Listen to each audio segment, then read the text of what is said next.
We will call our meeting to order. And thank you, Victoria. We now have a quorum. And we will do introductions, which you also get to do. So go ahead. Victoria Chavez, El Paso County. Aaron Busto, Federal Highways. Kathleen Collins, CDOT. Kathleen Collins, CDOT. Wendy Pettit, CDOT, Region 2. Lachelle Davis, CDOT Region 2. Junior Rodriguez, CDOT Region 2. Shane Ferguson, CDOT Region 2. Sally Riley, City of Woodland Park. Heidi Henshin, CDOT Region 2. Rick Orphan, Fort Carson. Hi. Aaron Horstmeyer, Schriever Air Force Base. Anton Ramage, El Paso County. Darren Tasman, Woodland Park. Tim Roberts, City of Colorado Springs. John Lewis Santos, PPACG. We'll do Brandy Williams, City of Fountain, and then we'll let Karen and Brian introduce themselves. Karen Birchtold, City of Manitou Springs. Brian Gatoli, MMT. My voice is a little bit deeper than that. Brian Vituli, City of Colorado Springs, Mountain Metro Transit. And then we'll start with Thanks, Jessica and do. That's right, Helen. Jessica Bechtel, PPACG. Kathy Woodford, PPACG. Carlos Perez with Bike Colorado Springs. Mike Chavez, City of Colorado Springs.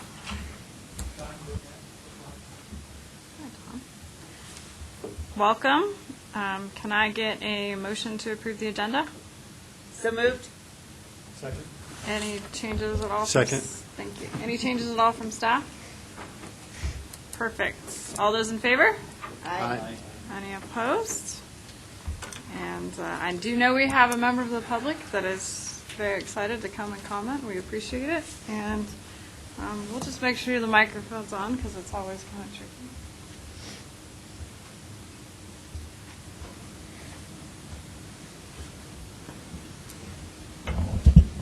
Good afternoon. My name is Carlos Perez. I'm with an organization called Bike Colorado Springs. Again, I've been a member, or I should say I've lived in Briargate for the last 25 years, and just wanted to have been a member of Bike Colorado Springs for the last 3 years. Our mission with Bike Colorado Springs is to make bicycling in the Pikes Peak region better for people of all ages and abilities. I'm here on behalf of the organization to express our disappointment with the proposed design of the Powers Boulevard and Research Parkway Diverging Diamond Interchange, DDI, and the lack of a protected and separated crossings that should have been part of the Powers and Research DDI design. We feel that better infrastructure is not only possible, but financially feasible and has political support. A little bit of background. Some members of BCS have met with CDOT and FHU to review the proposed design. I want to do a shout out and a thank you to both CDOT and FHU for meeting with us. And we're raising some very specific concerns about the DDI, and we're bringing these concerns here before the TAC in your capacity to make recommendations to the PPACG and to CDOT. We learned that CDOT eliminated a ped bridge and tunnel due to cost. The current design is the result of financial trade-offs. The DDI currently for pedestrians and bicyclists has at-grade crossings. There are 4 conflict points. There are several stops for bicyclists, and it includes a non-signalized crossing at on-ramp. We don't feel that this is going to be sufficient for bicyclists and pedestrians. The other characteristic of this DDI is high speeds and high traffic volumes, over 20,000 8A DTT, and it will deter biking and walking. The infrastructure, the design is not what we call 880 friendly, ages 8 to 80. It's not designed for all ages and abilities. The current design is designed for very experienced and mature bicyclists and pedestrians to traverse. And if you look at the current conditions there at where this is, it's not out in the middle of nowhere. It's adjacent to Liberty High School and some growing neighborhoods.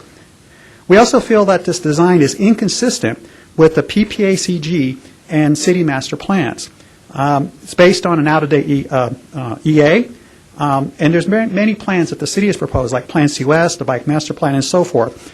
And I want to call your attention to the 2045 PPACG Long Range Transportation Plan to Survey, Chapter 5, and that the bicyclists have been calling as part of their survey for separated bicycle pedestrian infrastructure. This is a survey that's currently within the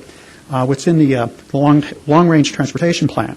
So there are 3 recommendations that we're making before the TAC, 3 recommendations. We recognize that CO21, Powers Boulevard, is a highway. You should advocate before CDOT for dedicated, protected, non-motorized infrastructure that physically separates bicyclists and pedestrians from motorized vehicles, and that it works for all ages and abilities. I want to make that very clear, all ages and abilities, ages 8 to 80. Not just determined and mature walkers and bikers. We would like for you to expand the design boundaries to include feeder trails into the Cottonwood Creek Trail System, Liberty High School, and connectivity to the Wolf Ranch Bicycle Pedestrian Trail Network. We would like for you guys to work closely with the city to make these connections a reality per Plan COS, which is the City Comprehensive Plan, the city's Bicycle Master Plan, and the Parks Master Plan, which calls for trail connectivity. I know that this is going to cost money. What we're also asking the TAC to do is to be innovative with funding. Currently, there's the SB 1801, the Multimodal Transportation Fund. There's Great Outdoors Colorado. There could be some federal matching grants through the FAST Act. We also have CMAQ grants and so forth. We are going to have to be creative with the funding if we're really going to include bicyclists and pedestrians. That's really all I have for my prepared comments. If you have any questions or comments, I know it's not Q&A, but if you have any questions, I'll just turn it over back to the chair for any comments or questions. Thank you, Carlos, for coming. Okay, well, thank you very much. Hold on. Oh, you're so fast.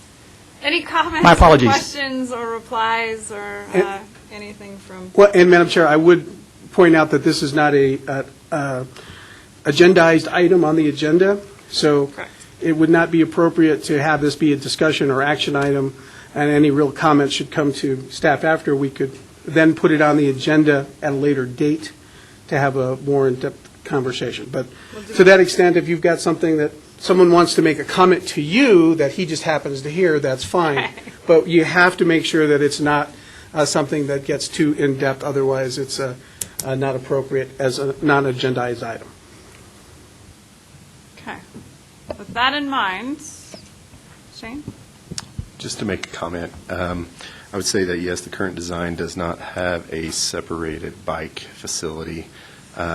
We did accommodate for enough pavement and shoulders to accommodate for biking. Right now, through the interchange, I don't believe there's any tie-ins with the city of Colorado Springs on either side. I think there's a plan in the future for their biking facilities, but currently there's not any tie-ins. With respect to the pedestrians, yes, we do have one location that is not signalized. We do have 5 other locations that are protected for pedestrian movements across and through that interchange. Thank you. Okay, now we're officially. Thank you very much. Appreciate it. Does anybody have any comments on the minutes? Can I get them? Yes, I do. You do. Go ahead. Item 7B, Chair Brandy Williams left at 2:36, and if my first name could be spelled correctly, I'd appreciate that. Wow, really? I mean, it's a common thing. Brain, Brian, thank you. So, you want us to get you a little cup of coffee now? Thanks. Sorry about that. Okay, other than that change, any other comments on the minutes? Can we get a motion to approve the minutes with the change of spelling Brian's name correctly? So move. Second. Wow, you two are on it. All those in favor? Aye. Any opposed? John? At the October 9th Board of Directors meeting, there were 3 items of interest that had been through the TAC previously. The 2045 Long-Range Transportation Plan released for public comments. Catherine presented on that item, and it was approved. And then last Tuesday, we went ahead and took that approval, and we had our first open house here in this room. We had a whopping 2, I believe, attendees. And then we will be at the Sand Creek Library from 12 to 2 of this coming Saturday. The other item on the agenda was the prioritization of roadway and transit projects. You saw both those lists at the last TAC meeting, and they went to the board and were approved and have since been sent on to CDOT for inclusion in the Transportation Commission's deliberations of how they will prioritize state funds. And then under reports, Transportation Advisory Committee, we basically just got up and reminded them of what had already been discussed earlier, and that concludes the extent of the transportation items during the board meeting. Any questions for John? Before we get to the action items, I'm just going to interject real quick if everybody knows their vacation schedules for the next 2 months. Just want to make sure we're going to have a quorum that week before Thanksgiving and that week before Christmas. Is anybody taking vacations that week before, or are we all going to enjoy the free vacation days we already get the week of Thanksgiving and Christmas? Okay, I think we'll be good. We're good? I won't be here in December, but Catherine is, and apparently I don't get to vote, so I don't count the quorum, so. Correct. We will be fine. We'll have a quorum. Okay, now action item 6A, 2020-24 tip allocation set-asides. Catherine? Hi, Catherine Wenger, Transportation Planner, PPACG. So we're currently in a call for projects open application period for years 23 and 24 of our next tip. And at the tip call for projects workshop, it was brought up that that members would possibly like to discuss separate allocations out of the STP Metro for certain types of projects. This isn't something that's required. It was just something that was brought up. Maybe we'd like to set aside some money for different types of projects. Currently, right now, as the call for projects went out, we do have a small set aside for small projects, which is 5% of the STP Metro funds. We also, other suggestions were things like safety, ITS projects, studies, or congestion projects. And so I'm bringing this item to you all to see if you would like to set aside more money from the STP Metro funds for this next 23 and 24 year tip years, or if we just want to leave it as it went out previously.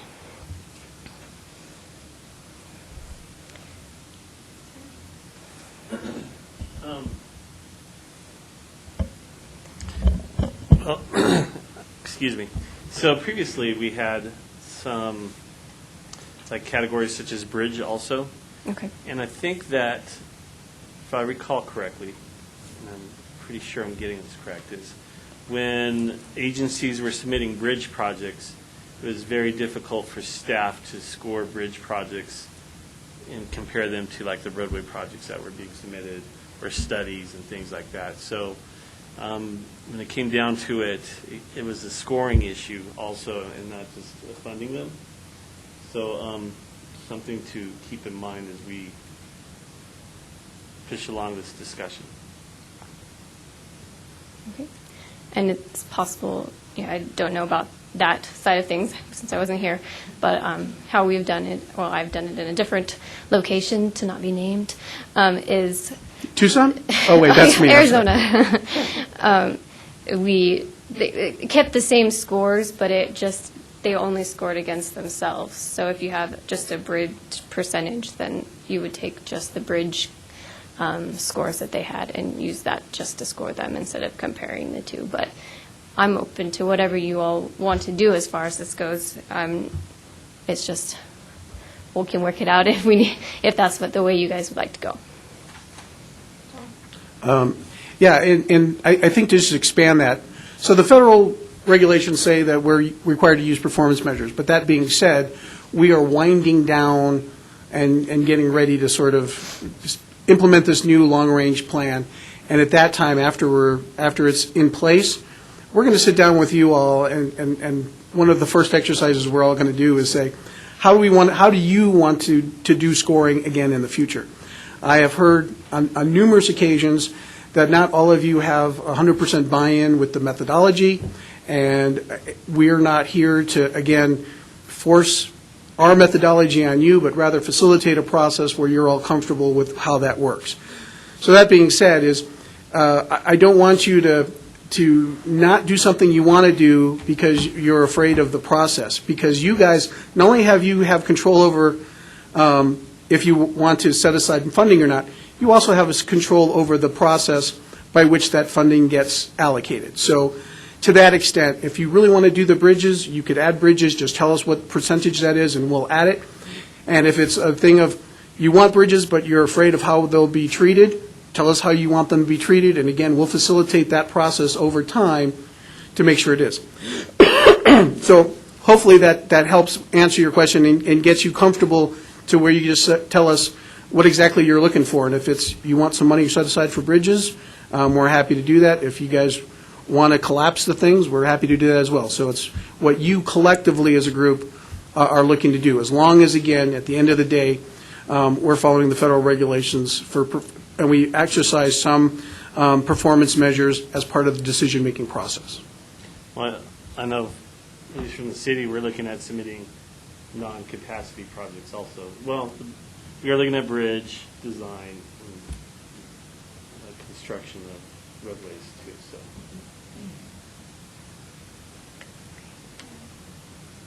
So to go a little bit further than Tim and Catherine did, so if we compare bridge projects to other bridge projects score-wise and planning studies to other planning studies, that would be great, but how would a planning study, compare to a project that's scored really well? Yeah, that's kind of what I'm a little concerned of, and I don't know if creating more pools is the answer, but any guidance on how to do that would be appreciated, because I think there were several planning studies that scored pretty low just because of what they are and the way the criteria were set up. There's no way they would compare to or compete with other higher ranked projects. Someone else? The only issue I would have is more pools you make that have a disproportionate impact on smaller communities. What you're seeing, we don't have any bridges in Woodland Park, so the more of these smaller pools, the less you have to compete for the larger pool, and so the smaller communities are impacted more by these set-asides, so I would be opposed to it.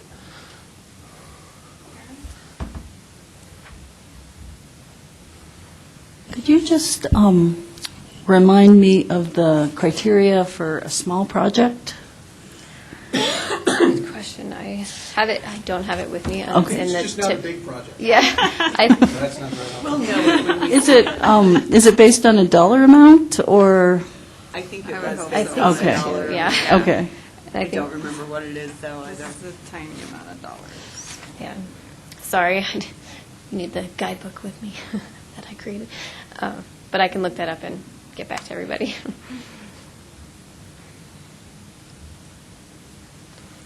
Any other comments?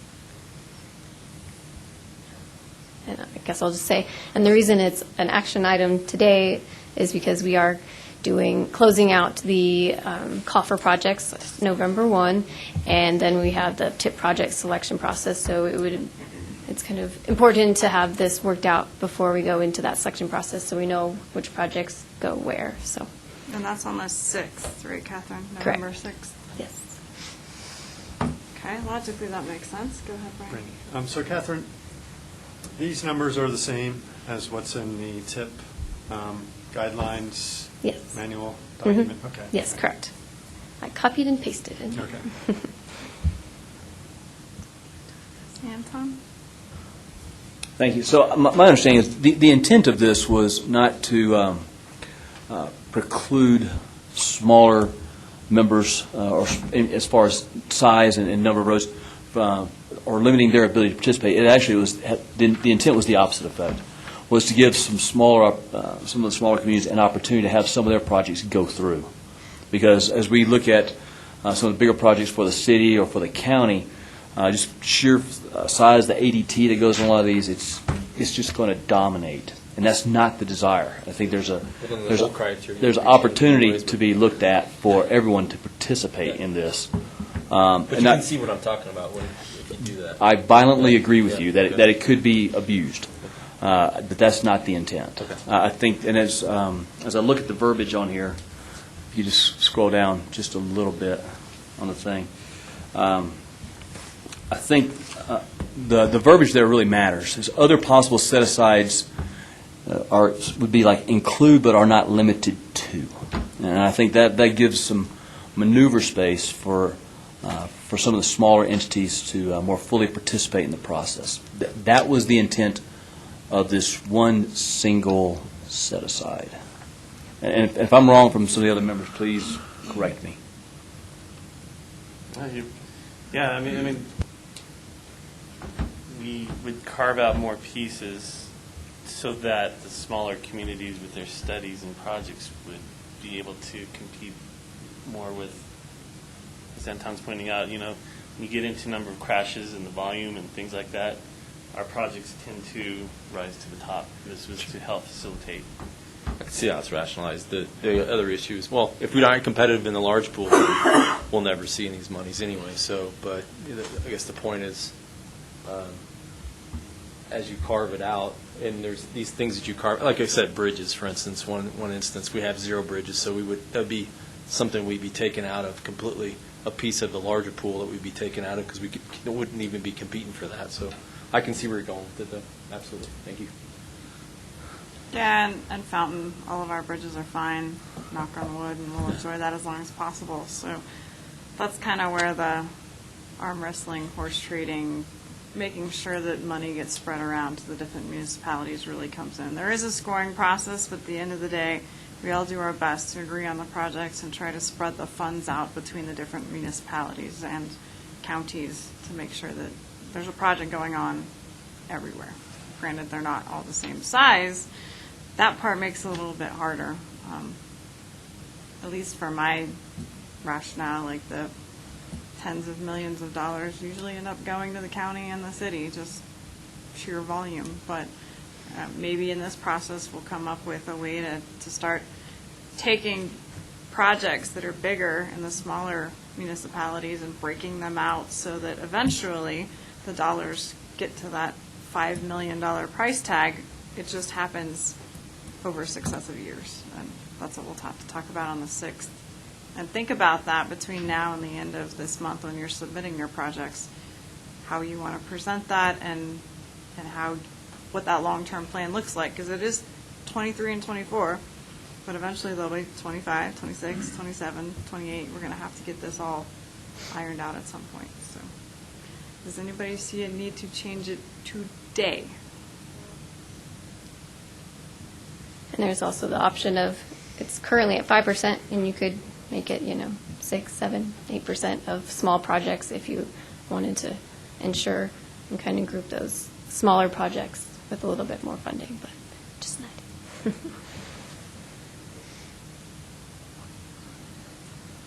Going once, going twice. I think we're just going to say it's going to die for lack of a motion, and we'll leave it as it is. So that I'm clear, currently there is the 5%, that's the way it was the last time. Yes. So if you don't take any action, there's still the 5% for the small projects, and that's it, there's no other changes. Okay. I just want to make sure that we didn't interpret it wrong, where we're like, hey, here's the 5% for small projects, and you're like, we got rid of that. So you want to keep that, but not, okay, good. Good. Everybody good? Okay. 6B, the Tri-County Study Funding, and that's John's. And Jason O'Brien's going to help me out with this. Excuse me. Depending on where the conversations go, and Wendy, I'm going to ask for your help as well. So hopefully all of you by now have heard at least once or twice about the Tri-County study and the concept behind it. It was sort of at the strategic planning process from last summer where the board got together and they started putting together their strategic plan. One of the things that came out of that was, hey, PPACG, you did a great job talking about the MPO, but beyond that, and the connectivity beyond that, we would really like to see you do more. So that was sort of the general direction. As staff, we said, okay, what are they really trying to accomplish? What will sort of move the needle as far as coming up with something that will specifically address their concerns? So as staff, we put together the concept of this tri-county study. Again, CDOT does a great job of planning the state and federal highways at that level, but sort of below that level, what is the redundancy of the system? What is the multimodal interconnectivity between the different parts of the COG and the region? So we put together a scope of work. We sent that out to you guys at least once, maybe twice, I think, to sort of say, hey, give us your input. We did get some great input, some great feedback. We made those changes, and I think Jason chatted about it briefly at your last meeting. So now we sort of need to step forward and say, how are we going to actually make this a reality? Where is that funding going to come from? So Wendy has been great. Sat down with her and chatted. Part of some of the returned funds, federal funds, would be available to put towards the study, about half, which I think is $125,000. Because the study itself is the COG area outside the MPO, we obviously can't fund it all with just federal dollars, right? Park counties outside the MPO, we can't do that. So then the question becomes, what's our opportunity? What are the other sort of funding sources that we could go to? And we now have this multimodal options fund. Multimodal options fund is state money, so therefore the multimodal funds options can match the federal, and the federal then can match the multi-options fund dollars. So that would work.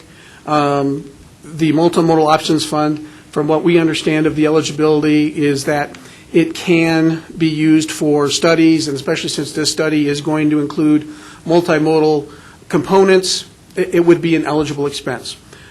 Here's where I'm getting to the part of the discussion where I'm going to stop talking and find out how you all feel about some of these things. First off, obviously, state funds are great and have, are sort of worth their weight in gold versus the federal dollars that you have to match, and you have all the federal components to do. So the first sort of question is, how comfortable are you saying, yeah, having to wait to see what our multimodal options fund process will be, but when we do come back and say, this is the multimodal options fund process and this is how we're going to go, are you going to be comfortable having this study as part of it? Because if you're not, then that's something that we need to know, and Wendy and I kind of go back to the drawing board. So that's sort of the first question to you all, is that.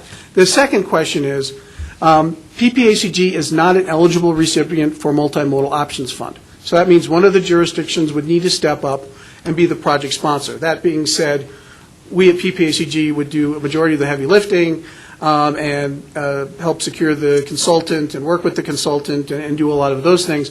But at the end of the day, we need a jurisdiction to step up and do that. Obviously, because these are state funds, if you're tabered or double tabered or whatever it is, you would then, this would hit your cap, the state funds would hit your cap, but for a regional enterprise. So it's probably something that if you've got that tabor cap issue, you're not going to be the jurisdiction that wants to step up and do that.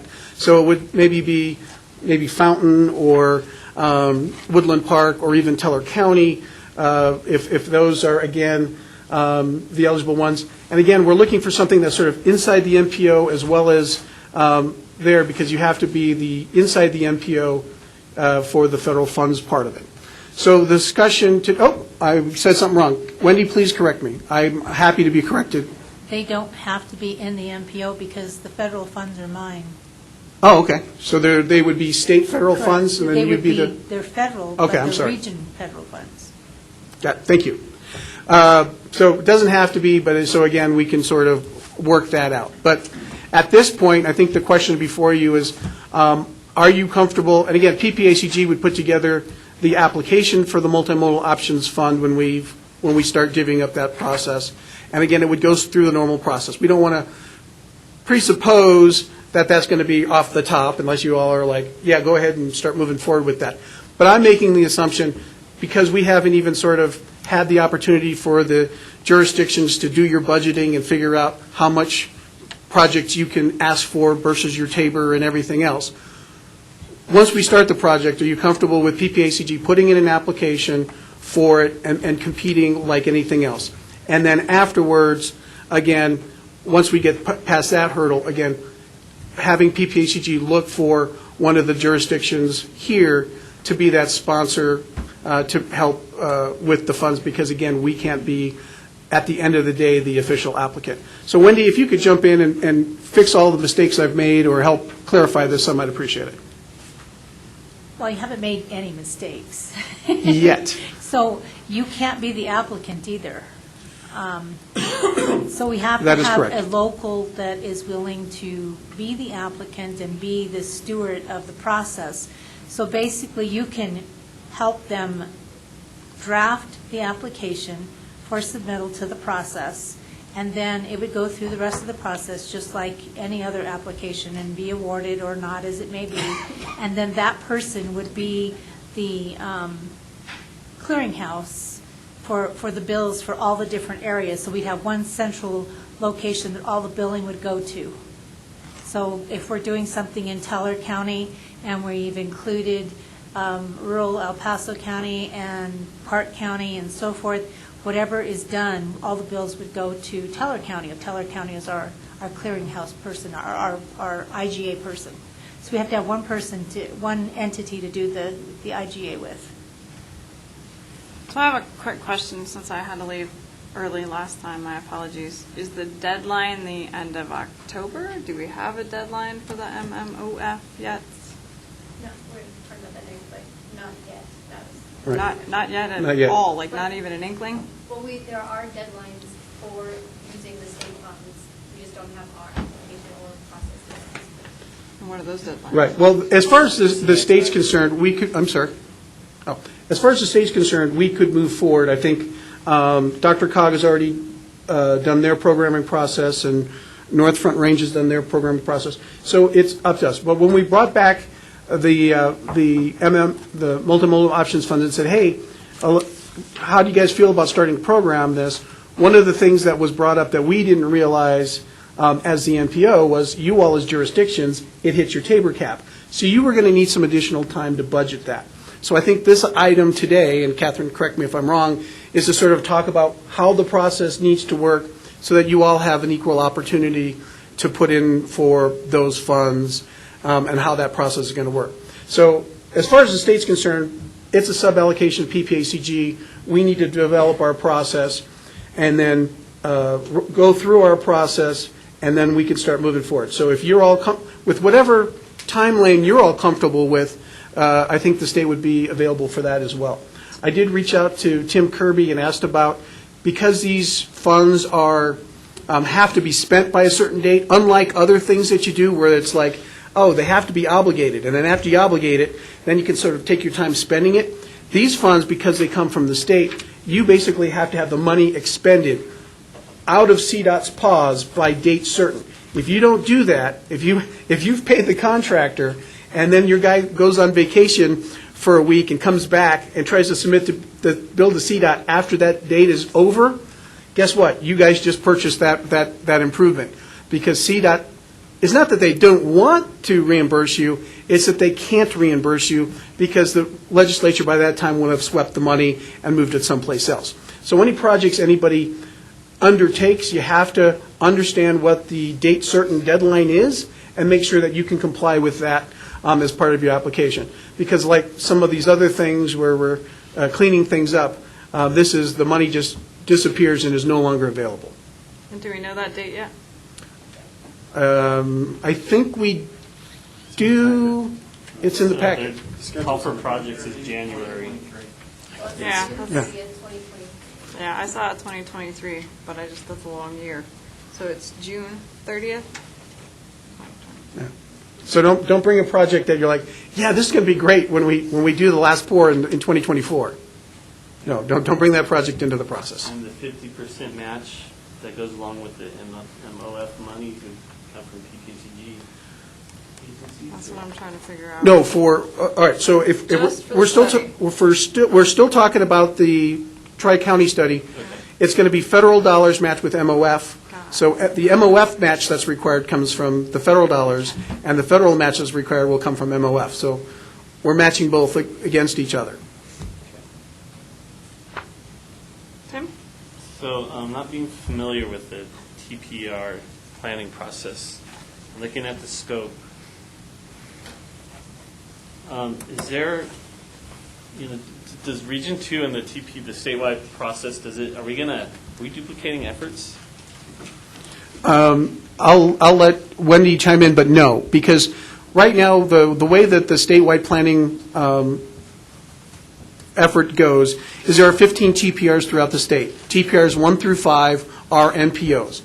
By federal rule, we have our own planning process that we need to follow, and it is consistent with what the state needs. So therefore, when we finish our long-range plans, they are incorporated by reference into that statewide plan.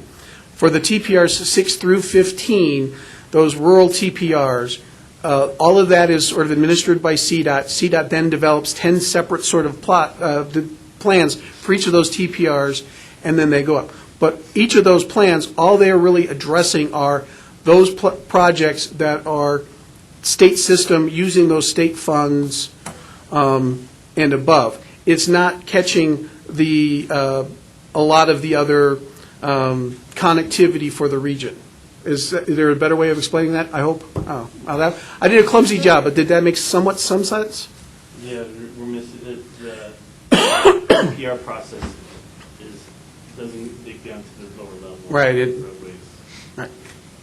Now, one of the benefits of this, hopefully, is that we could identify some things that some of these other jurisdictions can go, and for the competitive dollars that aren't necessarily needed to be included specifically within the TPRs, but when the call for projects come out for TAP funds, for example, well, maybe there's some projects within this list that Park County could grab and be competitive going into the statewide process to go after. So is that correct? That's one of the things is sort of these hopefully see with some of these project lists.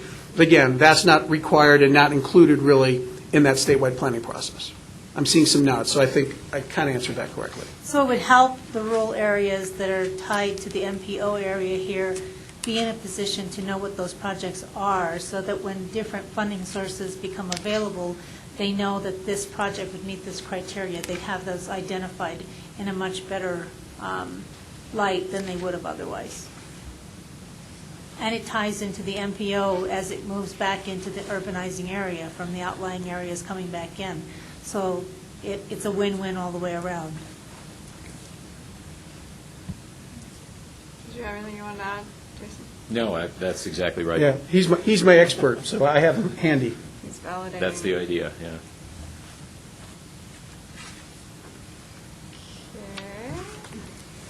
Okay.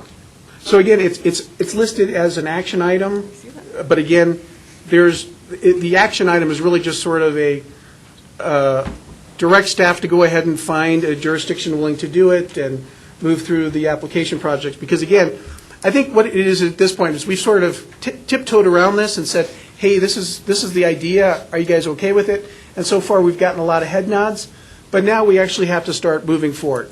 So what we're looking for is for you all to say, yes, we're good with what the concept is. We understand what you're going to do. We're not giving you money off the top, but we are saying go ahead and put it together and compete in the process like anything else. Unless, of course, you want to give me the money off the top, I'd be happy to take it, but that's not my expectation. I think you had Larry over there, or no? And, I'm sorry. Can it be made clear whoever makes the motion is not on the hook to be the sponsoring entity? Correct. No, okay. If I just may clarify, in reading through the scope of work, regionally significant route study, I wasn't clear whether those are going to be state and federal highways plus collector streets on the local level or local streets. What is the depth of the study? and Jason, prepare your thoughts for the correct answer, but I'll take the first stab. So at right now, for the state and federal roadways, those are under the purview of CDOT, and those are already being collected through the statewide process. But what we're talking is that next step down, those principal arterials that become the spillover for when there's an incident on one of the state highways, right? So when they shut down I-25, they shut down whatever, all of a sudden all the traffic starts spilling over on county roadways. County roadways, again, that have to be sort of that, there's a word, resiliency, that resiliency that is necessary for the network. That, as far as I'm aware, because that happens in Park County and Teller County and El Paso County, to the extent that that resiliency is planned for, you do a job within your own county, but we're not stitching it together to make sure that we have that regional resiliency that we need.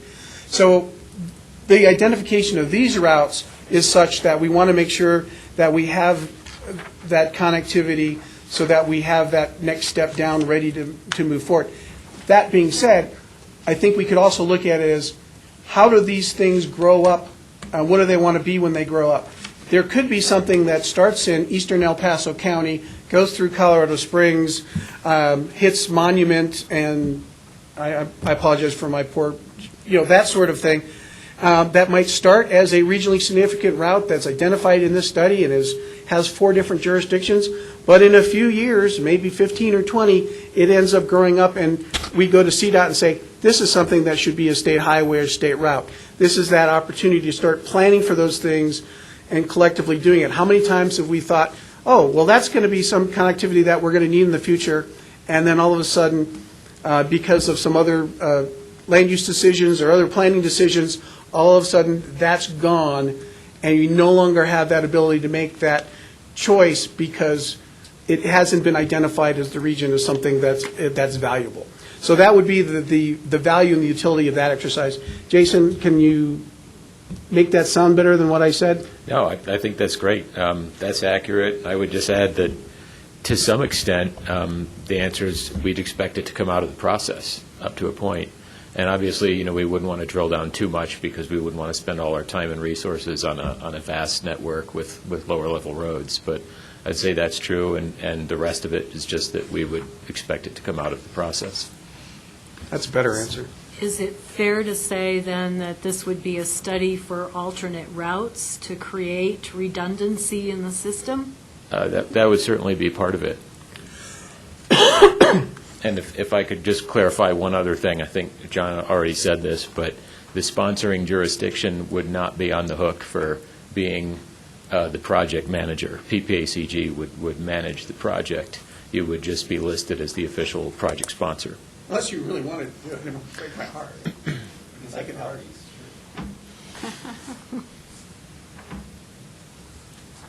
Tim? So, you kind of look at your map here, and it shows this Highway 24 is a principal, the only principal arterial. With a functional class map, kind of consideration of developing like a thoroughfare plan for each county, part of that. It's not specifically spelled out in the scope, but maybe it should be. You can develop that hierarchy. I don't know, you stump, I'm not sure, the thoroughfare plan, is that like a major streets and routes plan? That's what. So we have our major thoroughfare plan. Turn your microphone on. Sorry. So the city and the county, and other jurisdictions have their major thoroughfare plan or their county thoroughfare plans that shows, you got your expressways, principal, all the way down to collector. And I'm hoping, would that be a result of this process? Well, I think, there's, at no time is the region going to step up and try to usurp any of the authority of the individual jurisdictions. So we wouldn't change any of those, but we would certainly take those existing plans and we would stitch them together. And if there were gaps when you stitch those plans together, we would bring that to the attention and say, hey, it would be great if we could address this gap. So this study would help address those things and make suggestions. But ultimately, this study would not have the authority to add to or amend any existing jurisdiction's plan. Is that, am I understanding your question well enough to answer it? Kind of. I don't even know if Park County and if these have non-state, Right. principal arterials. So Right. and if they don't, is that something that will come out of this, like, hey, maybe this should be a principal arterial? This should be the minor, this is your collector, and help them establish that hierarchy. Yes, and to that extent, we could identify those and then make those, that part of the recommendations out of this would be to Park and Teller counties to say, this is something you could consider. And then whether they do or not, again, we don't have the authority to institute or amend any existing jurisdictions thing. Again, but hopefully it's sort of the start that sort of identifies how we could all have better mobility, and then they could take that and decide if they're going to move forward with it or not. But I think so. I didn't see that in the scope.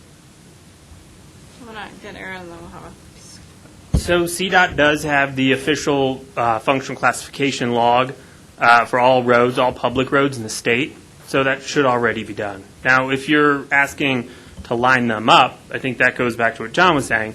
That's up to you guys, but there is an official log for all public roads in the state. Okay. And that's available online. Okay. Right. And as far as amending the scope, again, we still have the ability to do that. But again, I guess I'm wanting to hear from you all that, yes, after months of talking about this, we do want you to move forward, John. We do want your staff to identify these things and try to actually make this a reality where in the next couple of months we can get all the necessary approvals, get the money budgeted, and get the necessary contract signed and actually get this thing started. And that's what I'm looking to say. At this time, if you're comfortable with the scope, great. If there's something that it's far enough along that you're comfortable with the scope, great. But I believe you would have the opportunity to say, yeah, hey, make sure you add this and that. We could do that. My only caveat to that is, again, if we're shooting for $250,000, if you come back with some recommendations that then shoot the budget out to $500,000, we're not going to be able to do that. So provided it doesn't mess with the budget and the scope, we could certainly add language that would make you feel more comfortable. I think Aaron helped me feel more comfortable with the existing roadway classes. Your process will help facilitate that. So. Right, I think they We're good. exist, but what we're really looking for is, are they working the way they need to be working, or do they need to change classification to make things better in each individual county? Like, we're looking for somebody to put some thought into this. So I'm going to look at the planners in the room. I don't know if you've had a chance to digest the scope, or you're comfortable with the scope, or you really think, I don't want to spend $250,000 and get a document that didn't answer what we need answered. And sadly, we don't have Park County here or Teller County here. So we are basically deciding for them what we think this should be like. And by the time it gets to the board, I mean, we've done our thought process. So we really need to make sure that we think it's going to answer those two counties' questions. Because like Tim said, Colorado Springs has some semblance of a plan. The county has a plan. The two counties that need the most out of this aren't sitting here, so we need to make sure that's scoped. So I have no problem, and I won't make the motion anyway, moving forward with you going through this process. But I don't know that I personally have digested the scope enough to make sure we're getting what we need when it's done. And again, that scope refinement is something that, as we move forward, we would certainly do. Because again, that's one of the things with the MPO, we're limited. We're not hitting those non-MPO jurisdictions. So we can help identify those folks, get it, have that, refine that scope. But again, given the nature of where the funding is coming from, we just need to make sure that at least this core group is on board. Brian? So that's a good point. And I've kind of assumed all along, hopefully correctly, that you had conversations with Park County and Teller County, and this is going to meet their needs. To the extent of, we have shared the scope of work with Andy Gunning, and Andy Gunning has then sent it out to the managers. But that being said, is it getting down to the right person? I don't want to say yes based on that, right? Because to the extent we have sent it out and we've asked for comment. Does that mean that once we get down the road, that all of a sudden someone's going to go, hey, wait a minute, when have you been doing this? And we're like, well, actually, we sent that to you, and we got a head nod. So we've gotten the head nod, but to the extent, what does that head nod mean? I think that is, again, part of that scope refinement, reaching out to those folks and doing that. So that will have to happen, yes, I agree. That's a good point. And I think that's probably something I could touch on at the next board meeting, to basically say, well, depending upon how this motion goes, it's made it this far through the process. Park County, Teller County, this is your opportunity to make sure that this does what you want it to do, and just reinforce that, because there's only so much we can do in this room. And if everyone here agrees that it should move forward, that would be Correct. great. That would Correct. be exactly the sort of thing that we would need to make sure that we engage those folks. Right. Karen? I do think it is a good idea that we should move forward with. Just a couple additions from kind of the planner perspective. I think the county hazard mitigation plans are really important planning documents to consider. The Ute Pass corridor in particular bears a lot of the brunt of emergency access for wildfire and flooding. And then I thought another important stakeholder would be trails organizations, looking at the connectivity. Is it the Loop the Peak? Ring the Peak. Ring the Peak. That initiative is moving forward pretty robustly, and the governor's identified that as one of like the top 12 trail systems in the state to address. So I think that's important. That's it. Got it. Any other comments or questions? Any proposed motion?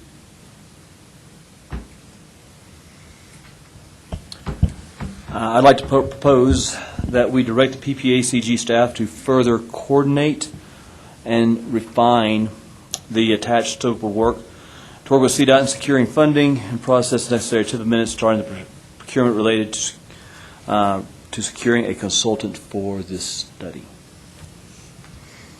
Second? So before I second, so you're slightly tweaking the proposed recommendation? I'm slightly tweaking this, instead You of want the using the scope attached further scope of work, but I defined. want them to further coordinate it and refine All right, I'll the second. attached scope of work. I'll second. Okay. So if we want to comment, amend, adjust the scope of work, I'm assuming you'll want that as an action item. Do we want that as an action item on our next meeting or at some point in time?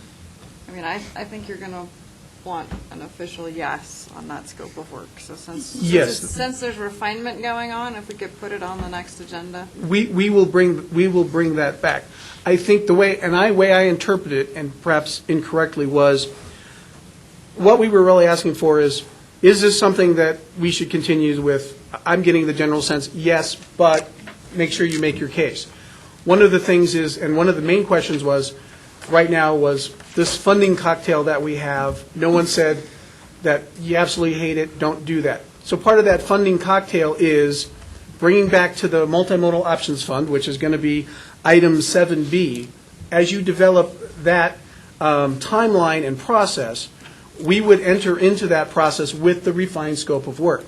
So before you actually allocate $1 to any of this, or at least recommend programming $1 to any of this, that scope would need to be refined. It would need to be something that you see. So if we bring it back and we say, hey, we want $125,000, and we show you the scope, and that's not the scope that you were looking for, then you say, oh, this is very nice, and we're going to prioritize this project down here. And, oh, the funding line is here, right? So you still have the sort of the power of the purse strings to make sure that we're addressing the things that we need to address, and that we reach out to Park and Teller and all of the other smaller jurisdictions that aren't a member of the NPO to make sure we do exactly what you say. Are we hitting the buttons, and are we doing what we think this is going to be doing?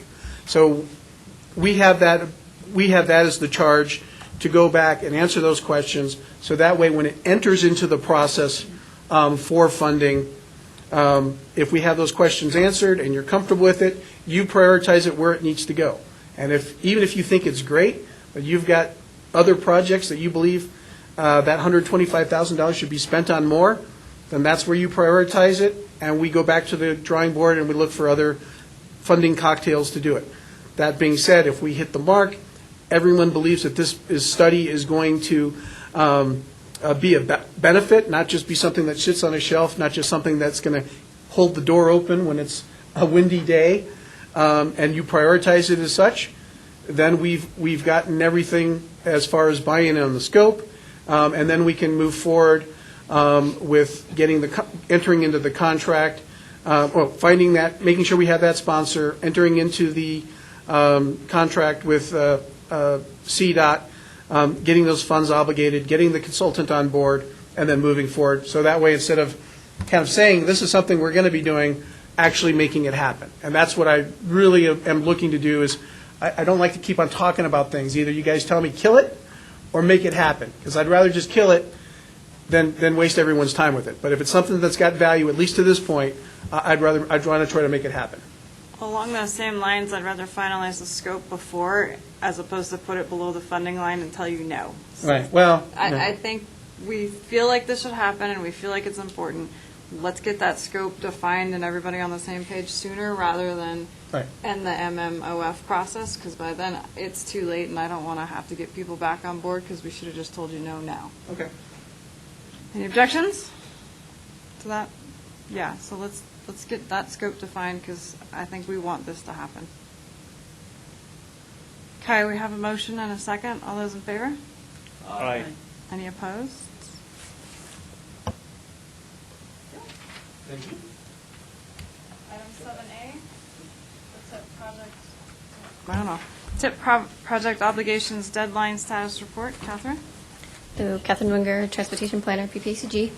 So over the last few months, we've been discussing projects that have June 2020 deadlines, and these are TIP projects that have been rolling forward over the past years into, currently they're in 2020, I believe. So this memo is just an information item to show you the project status for the projects that we have that have been rolling forward. So we have 3 columns in the spreadsheet, and it breaks it down into ones that are meeting deadlines and they'll stay in the TIP as programmed. We also have ones that we've seen that the members have said that might need additional funds or maybe a scope change to meet those deadlines, and then also projects that are not quite making the progress to meet those June 2020 deadlines.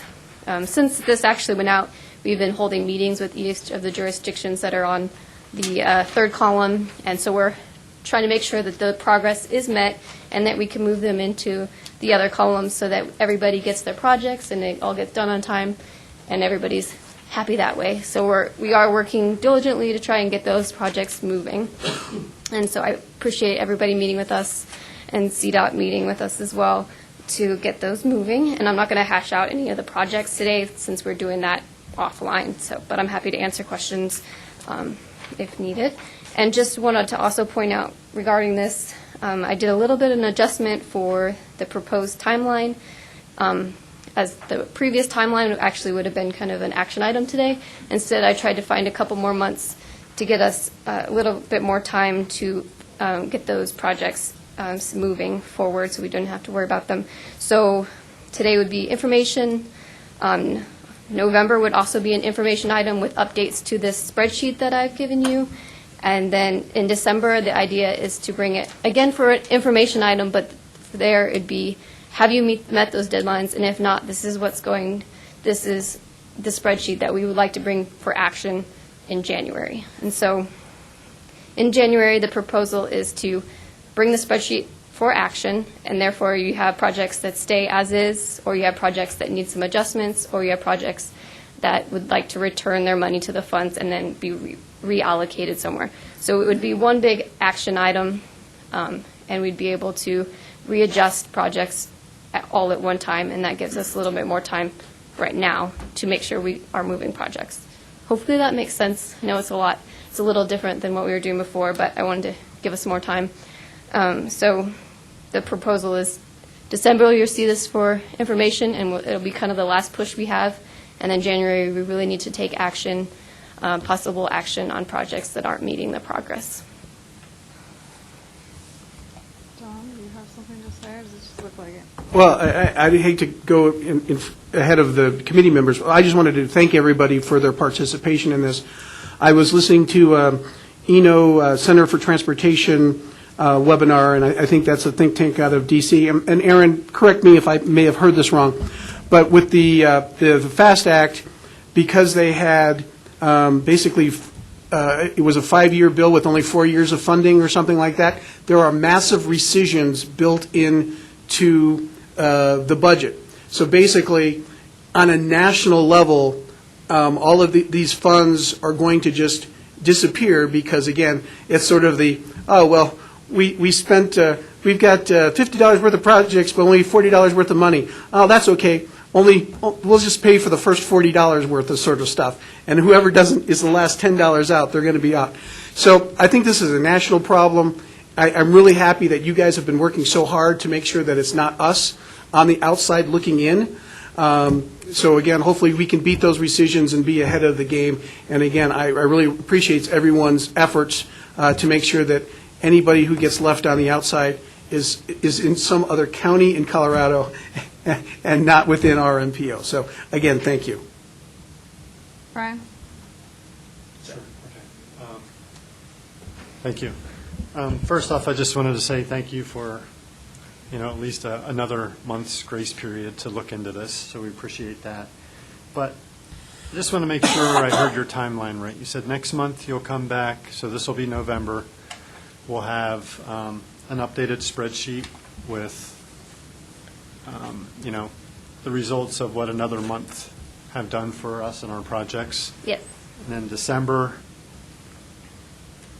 I thought I heard December was an action item, but then I heard you say January too. December is another information item, Okay. but I've asked jurisdictions by the end of November, early December, to provide their kind of, maybe not final decisions, but pretty close to final decisions on whether or not they want to give their funding back for projects or push, or if they'll be able to meet the deadlines. So it's early December would be those kind of final decisions, and then that information would be brought to TAC just for information item to really make sure you guys are on board. And then the January would be the action. Okay, thank you. Tim? Some concern with that. I understand given us grace period and us being some of the projects that are behind, but at the same time, for like our 30th Street project, we need additional funds, or we're going to rescope. And if there are additional funds coming forward, are we pausing the design of these parts, or are we, I think we need to kind of have a decision made sooner. So there's, it goes back to, Karen, last month, John Merritt was saying, hey, you're not going to do the bridge. Yeah. And if that money's coming back already, if we knew how much was coming back and we could start divvying it up, it gives those that we want to keep moving forward versus rescoping a better chance of being funded. And just as, I didn't actually move the time frame back at all from the original timeline, so it was still going to be action in January to reallocate funds. So I didn't move that at all. I just turned it from multiple months of taking action to 1 month of taking action on giving funds back and reallocating them. So I didn't change that, but I do understand your concern, and if we need to move it up, it's just hard to say, well, you'll be reallocated when certain projects maybe that are close to meeting that deadline might need some more funds as well. So it's really hard to divvy that up earlier. So maybe we add, if people know for sure, as soon as you know for sure that you want to give it back, tell PPACG so that we at least have a clue. I don't think anyone's definitely given up yet, have they, Catherine? No. Except for Manitou? And they haven't officially either. Okay, yeah. So I don't have We'll make official that word on anybody. official. Okay, so no one's officially given up. Manitou's given up unofficially, so, right. So as soon as you know, and then I think we had kind of the conversation of, once we get the final, and if there are monies given back, correct me if I'm wrong, Catherine, we built in time to kind of move those funds away. So I know you're stuck in a pickle, like, do I rescope or do I get more money? I don't think we're going to have an answer probably until December. I mean, that's what Catherine is saying. Basically, by the December TAC meeting, this is where we're going to stand. So if in that meeting we know if you have funds to come back, we can start the conversation. Can we start the conversation? Not necessarily officially, but Yeah. where we think that money could go, and maybe you could do just a proposal, like we think this would make everybody's projects whole in some way, shape, or form, and we'll just have that conversation in December. Brandy, is this, and I appreciate the conversation is going to happen at the December TAC, and then it's going to go for an action item at the January TAC. But I presume the intent of this would be to take this on to the board for final approval.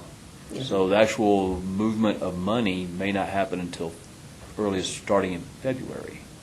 Is that And there's is that a time. realistic timeline? Or is the there's board going to time. meet right after, or? It wouldn't be until February, that's correct. Yeah, so I just want to make sure, expectation management. This is not a TAC decision, this is a board decision, our Correct. recommendation to them. Yes. And if people feel comfortable, I guess we could do it in action in December, but I wanted to give it a little bit more time so that, because I know people need a couple more months. Right, I'd say the biggest issue is really getting the funds obligated. At this point in time, we appreciate the board. That's more of a formality vote. Can you get this project off the ground? So the vote, I think we can fit in there anywhere. It's just, do we think we can get those funds moving by June of 2020? John? And again, PPACG, as staff, we don't have the ability to do any of this. It just really has to be what you're all comfortable with. And I understand what you're saying, but again, conversely, there are other jurisdictions that are like, I just need to make sure that I am making sure that I've got that. And we as staff, that we've not given up on a project too soon, because as you well know, if you give up on a project, there are people who are watching, right? So it's not an easy thing that anybody is going through. And again, part of what we're trying to do is get through this very difficult time, but then set up a process by which we never get in this position again.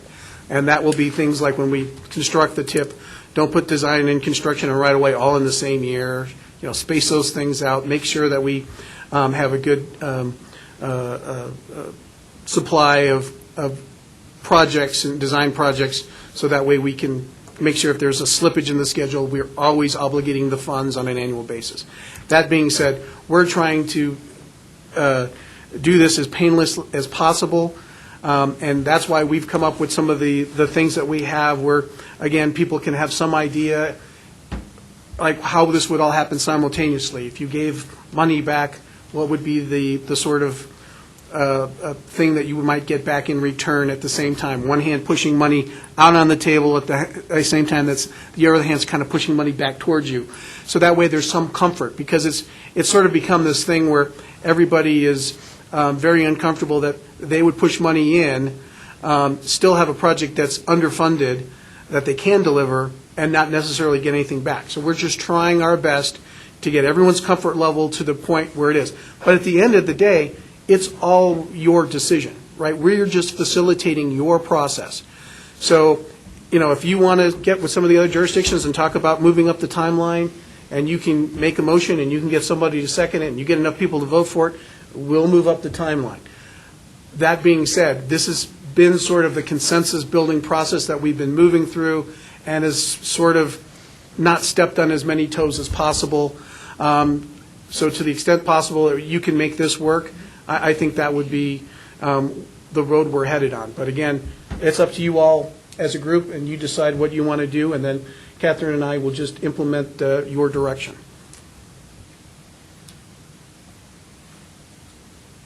Any other comments on this item? Okay, thank you, Catherine. 7B, multimodal options funding. We already talked about that. I know. You guys got ahead of the game, so much excitement. Okay, so last month we did bring this up for a potential call for projects for multimodal option funds. These are state funds from the SB 18, looks like. So PPACG's MPO region was allocated just over $6.5 million, and we can conduct our own call for projects. And so it was requested that we get a little bit more information from CDOT for this before we do a call for projects and figure out what kind of application process we'd like to do.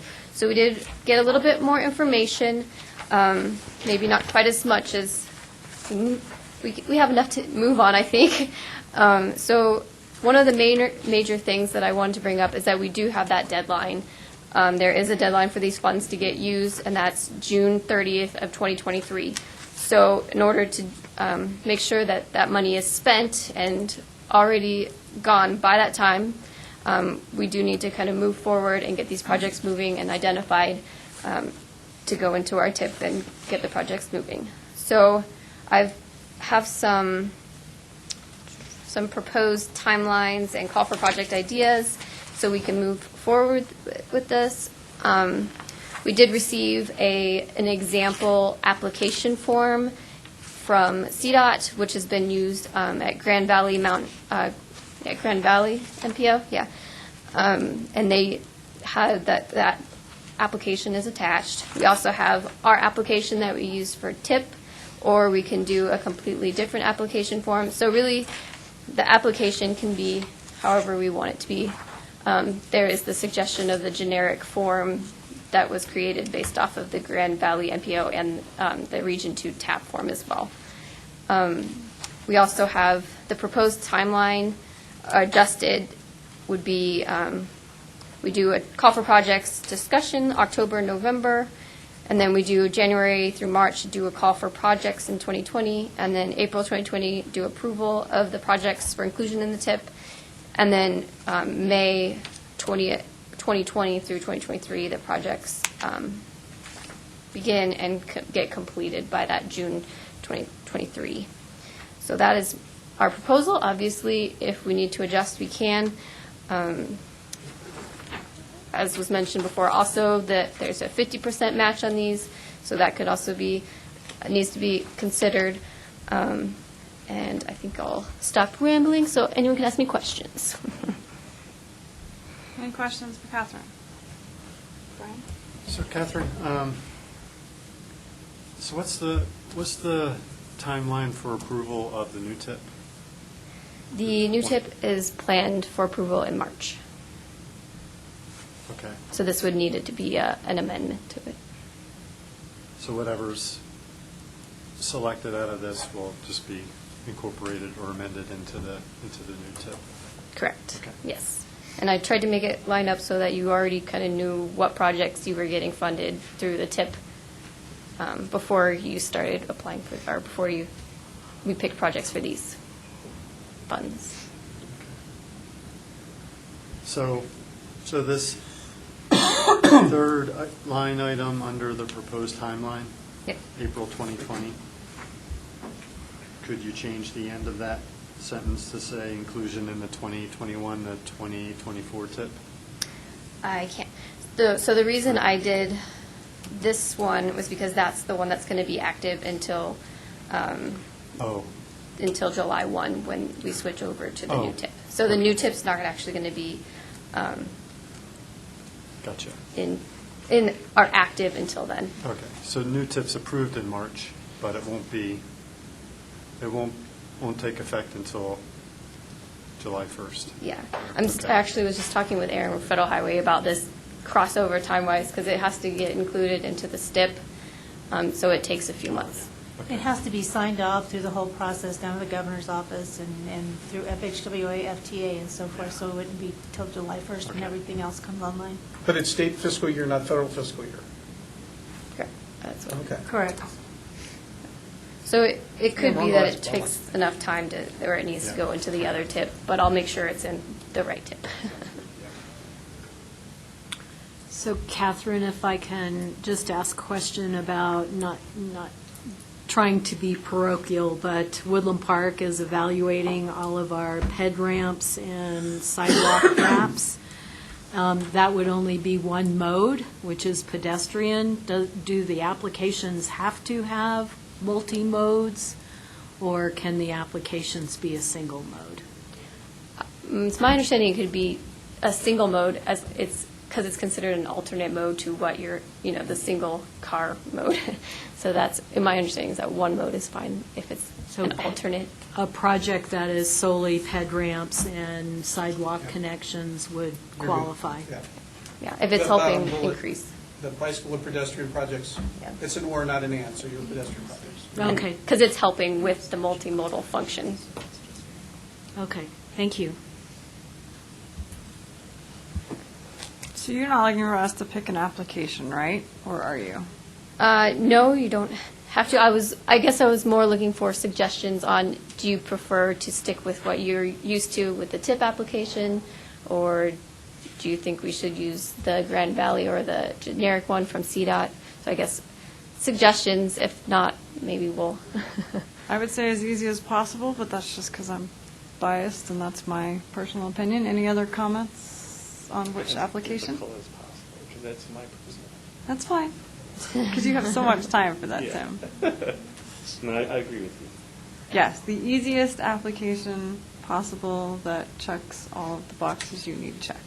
Okay. Yeah, I agree, and although the Grand Valley application doesn't look that Yeah, demanding, really, but. It so really either kind of way. breaks out what Yeah. ours requests, just a little bit more broken out, Yep. not necessarily more detail. But, and then the other side of that is how do we actually want to score the projects and select them? Do we want to stick with our current TIP process, or do we want to hash it out another way? So that's another thing to consider is we need a process that we can show CDOT how we selected them, but it can be our process. Yeah, we should probably start hashing that out sooner rather than later, but probably not today. Okay. And I can come with ideas next month for that. I would start from scratch. I think our TIP process was quite painful, cumbersome, and long, so something shorter and more to the point, probably. I think what we could do as staff is put together a sort of first thing, but I do want to make sure that, again, given the history of where UL felt that staff had driven the process too much, to the extent that maybe we could put together something and then have a brown bag or a workshop where you can just come in on a volunteer basis and chat about what you like and what you don't like. So that way it's not sort of, I don't want to get too far along where staff thinks that this is great, hands it to you, and you're like, oh, well, we don't like it, but to go back and fix it, you got to go back 4 steps. I want to do it in such a way that the steps happen that in a transparent way that you're comfortable with what it is. So instead of saying, we're going to have a workshop at this date, if you're comfortable as a committee, what we'll do is we'll put something together and then invite you all in to do like a brown bag. Hopefully we'll at least get 2 or 3 of you, and then kind of hash it out. So that way when it comes back to the committee, what you were seeing as a committee is not all PPACG thoughts, but rather some of your jurisdictional thoughts. Because when you were saying, well, we want the easiest as possible, well, again, it's easy for me because I'm not filling out the thing. You guys are the ones that know what information you can get, how easy it is to get that information. And so that sort of input is invaluable and just can't be duplicated from a staff perspective. Okay, well, I'd say step 1 is to have an application, because without the application, you can't score the information that you've collected. So I think we need an application first, and personally, I'd rather just do it during a TAC meeting. If we do a special meeting, I can't even get a South Powers meeting scheduled. I don't want to try and get the rest of these people in that room. It's like 20,000 people. So I would say step... You're killing me, Brandy. You'll be all right. Application, we'll review the application and then create scoring criteria that come off of the application. And easy just being a correlation between the 2 of those items, I think would be the easiest. Did Sure, you have if that's something to what add, you guys are comfortable with. Brian? Sure. So CDOT's handling the selection of the projects in the non-MPO areas, right? So, No, it's the TPRs. Oh, so CDOT's giving it to the TPRs to do? All right, so does CDOT have any criteria developed or like suggested criteria of how to score the projects? Because, I mean, if there's something that we could react to, maybe, Yeah. it might be easier than us coming up with it So I've been ourselves. out of the office for the last week, and somewhere in my inbox, I have an email from Michael Snow that I haven't had an opportunity to look at yet, because I came directly from the doctor's office this morning here. So as soon as I look at that, there may be something there that I can pass on that might give us some idea. Michael Snow is now back working in DTD, and he's been given the responsibility of formulating different aspects with this program. So let me see what's there, and let me see what we might have available to us out of what he's been able to draft, and then we might have an answer to that. And if not, then we'll have to figure out where we go from there. Do you have a question, Darren? Well, it seems to me that you would be doing it backwards. If you took the applications and used the data that was on the data and the application to create the criteria, what if the criteria you create isn't in the application, I guess? So my thought is you create the selection criteria, or you at least refine the selection criteria before you send out, you accept applications, but just my thought. I think somehow we'll need both pieces of information. Yeah. Yeah, I think. Whatever order is easiest for Right, staff. when you said that, we figured we'd just give it to you both at the same time. And that way, if you're like, Okay. change the application, then we change the data, or you say change the data, then we change the application. Right. Okay. Tomato, tomato. And we'll wait to see if Wendy has anything that changes this drastically one way or the other. And again, I was at the last TPR meeting that was in Park County. Was that Fairplay? Yeah. And what they had said is they were going to get together as a group and put together their application. And you were at that meeting, Victor. So that pretty much said that they were going to put together their own as a TPR and do that. So yeah, lovely for you. You'll have two separate applications and two separate processes to follow at El Paso County. Yes, I will, and that's not the only time I do that. Yeah, So, yeah, I'm quite familiar with double duty. Yeah, I feel your pain, and you God bless you. I will highlight one thing, though. In terms of this funding pot, we always have to be very, very careful with the federal funding pot that we can't talk about geographic equity. On this pot, we can talk about geographic equity. So that'll be nice for especially some of the smaller communities, that we can actually give something to everyone and it's not breaking the federal laws. So, come join the party. Any other comments or questions on this item? Thank you, Catherine. You have what you need, Catherine? Yes. Hope so. We'll figure it out. You got something. Yes, What you I turned did. it Thank into, you. we'll find out as the months go by. Item 8, member entity announcements. Can we do the tap real quick? Oh, I'm 7C, sorry. Madam Chair? Sorry, 7C. CDOT Region 2 TAP. Call for projects. Just going to hand it over to Wendy, since this is, I don't know. I could read your announcement. But, so there is another funding source available. This is Region 2's TAP, Transportation Alternatives Funding, and they're accepting applications. And this is not through the MPO's TAP money, this is the Region 2's TAP money, just to be clear. And Wendy Pettit is your contact for that. So what's eligible for TAP for theirs funding is similar or exactly the same as to what ours is. So it's not a different kind of eligibility there. Just as far as, can MPO still apply for your fund as well? Okay. Anything else? Just Just that the link that she, Catherine has in the packet is how you need to get to the application this time, and all the different attachments that go along with the program are all located in this one website. In the past, we always printed and I always mailed and so forth, but I wasn't allowed to do that this time, so here we are. We're in the digital age. And those applications are due January 20th, 2022? The final, the draft is due Oh, okay. on December 2nd. That's right, thank you. And we need to get information to the local agency group, to Lizelle and her group, so that the projects can be vetted through a process to make sure that they're reasonable and that there aren't any fatal flaws in the process, and they have to have, that's one of the requirements this time around, they have to be looked at. So keep that in mind. So the draft application, I think it says up there, is December 2nd. Correct. So you get your draft application, get that submitted by December 2nd. Local government agency then can go out, look at the project, refine the application. So if you think you're going to be able to do sidewalks for, $10 a foot, they can make that correction, update your scope and your cost estimate, and then that would be the final application then is due in January, and that's what you would be scored against to see if you get the funding. Is that correct?